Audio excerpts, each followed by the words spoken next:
Ano na po yung ating finished product. Ayan.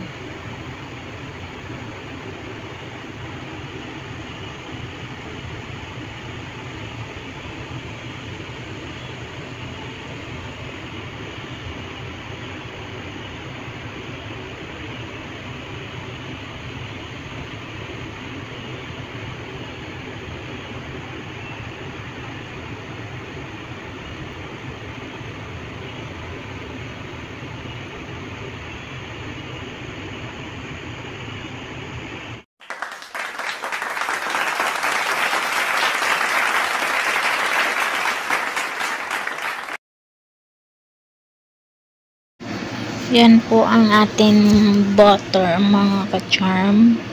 Ayan, inano ko po para matunaw yung ating butter at naglagay po ako ng bawang. Ayan. Ayan po ay bawang. Kasi magluluto po tayo, mga ka-charm, ng shrimp garlic. Shrimp butter garlic. Ayan. With crab po yan. Ayan. Yan po ay ginaano natin. Tawag niyan. Nahalo-halo. Ayan. Ayan po. Ganyan lang po. Ayan. Hanggat ma-golden brown po yung ating bawang. Ayan. Eh, dapat natin hanguin at para hindi rin siya matutong, mga ka-charm, kasi butter lang yung nilagay natin, hindi unlike siya sa mantika. Yan po. Tayo natin mag golden brown. Ayan, na golden brown na po yung ating garlic at saka ilagay na natin yung ating prawn. Yan po siya. Ayan na, nilalagay ko po, mga ka-charm. Ayan. Ayan na po. Ayan, halo-halo ko po. Halo-halo lang ng halo-halo. Ayan. Para mamula-mula din siya, mga ka-charm. Ayan. Ganyan lang po. Simpleng ulam lang po tayo, mga ka-charm. Simpleng menu. This is my favorite. Gustong gusto ko talaga tong ano na to, na menu. At gustong gusto ko talaga yung prawn. Ayan. Tayan lang natin din na ma-turning siya sa pagkapulan niya. Ayan. Ayan na siya. Ayan. Konti lang yung ano, hindi naman karamihan yung niluto ko, mga ka-charm, kasi kulang naman yung kakain yan. Ayan. Ayan. Tayin lang natin pulang-pula silang lahat na magpantay-pantay yung kanilang color. Ayan. Hinahalo-halo po natin. Halo lang po, mga ka-charm. Ayan.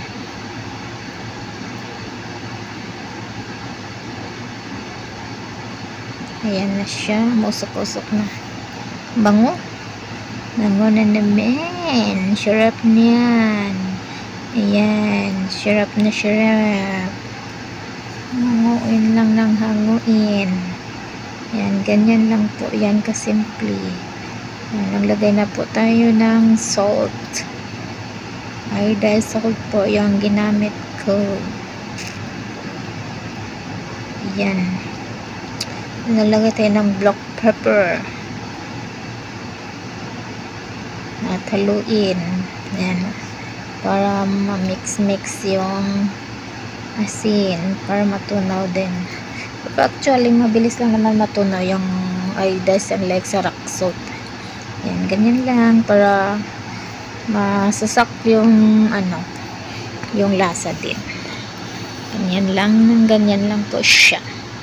Ganyan lang kasimple yung aking luto ng aking brown butter garlic. Yan yung shrimp natin, mga ka-charm. Yan.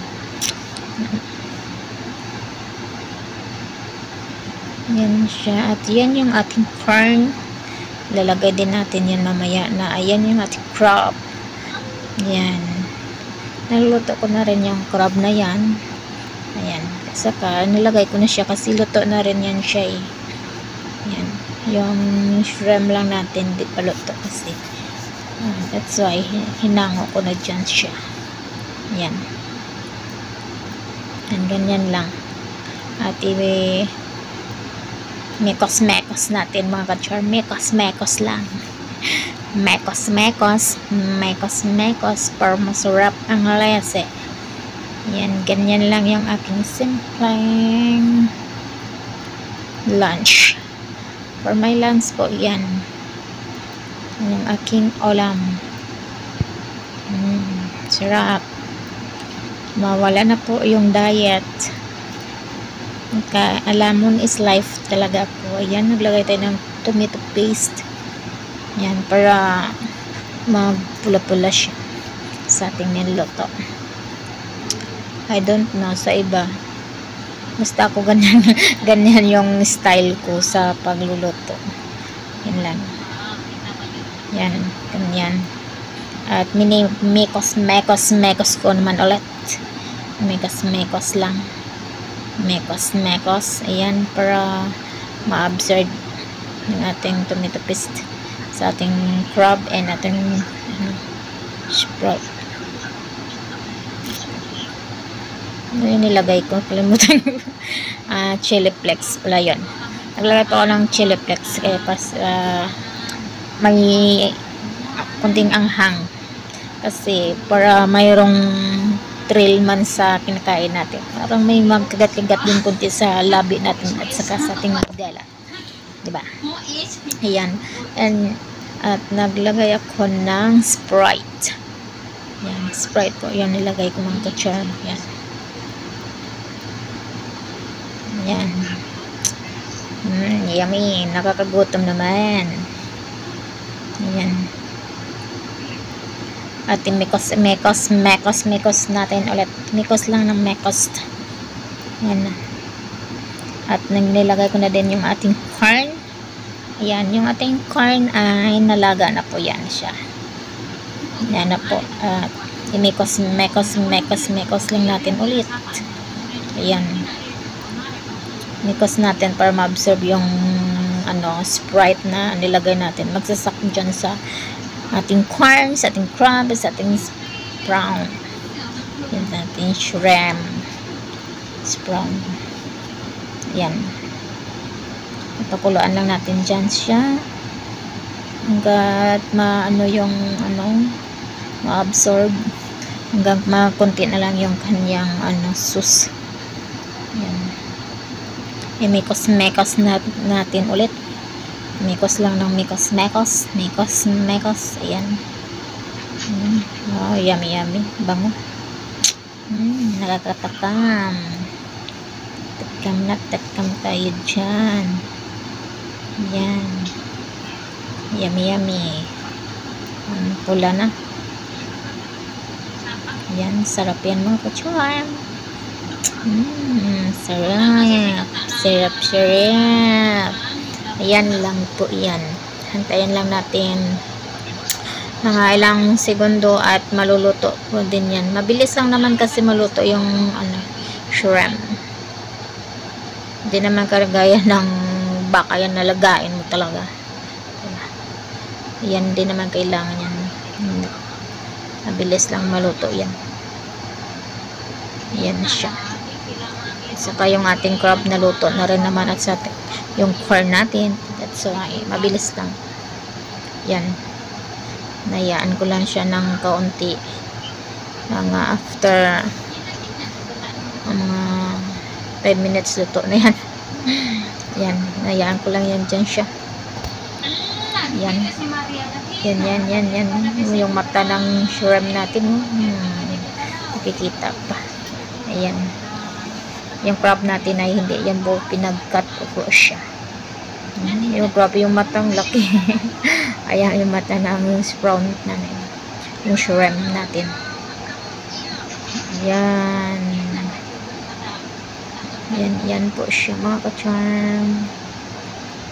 Yan, ganyan lang po yung ating niluluto. Yan.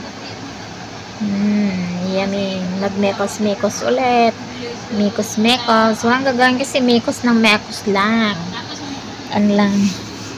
Siyempre para ma-absorb naman sa iba yung para yung sa ibabaw, napailalim naman. Yung sa ilalim, ay ibabaw na naman, diba? Para masarap. Para masasak talaga yung lasa.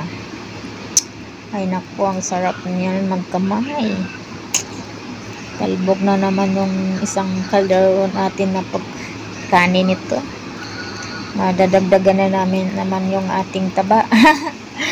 Ay nakaw, nakakagutom. Ay nakakatakam naman. Ayan na, sarap-sarap yan.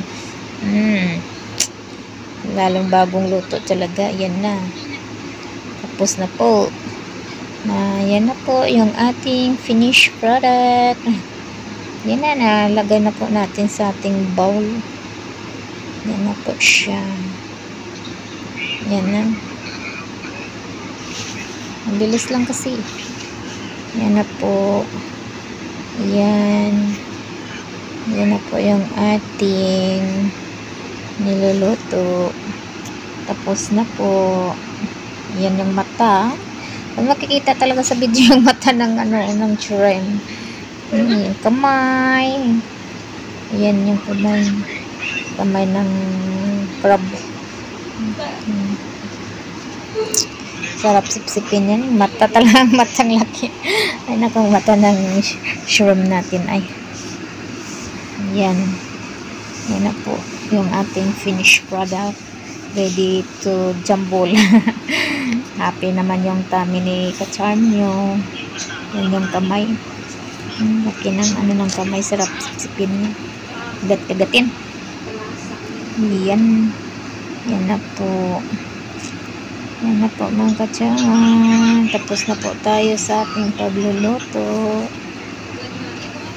Hopefully po na-enjoy kayo sa ating pagluluto ng ating simpleng ulam, shrimp garlic butter. Thank you for watching. God bless everyone. Bye bye.